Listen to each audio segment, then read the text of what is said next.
Hello everyone, আজকে বাজার থেকে অল্প কয়েকটা বাজি কিনে নিয়েছি কারণ কালকে লক্ষ্মী পুজো। আর সকাল হতেই পিসির বাড়ি গিয়ে আলপনা দেওয়াও সেরে ফেলেছি।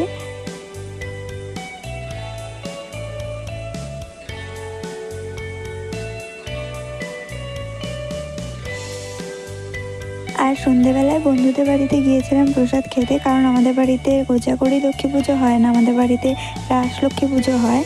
আর প্রসাদ খেয়ে এসে মা আর আমি মিলে বাজি কটা ফাটিয়ে নিলাম।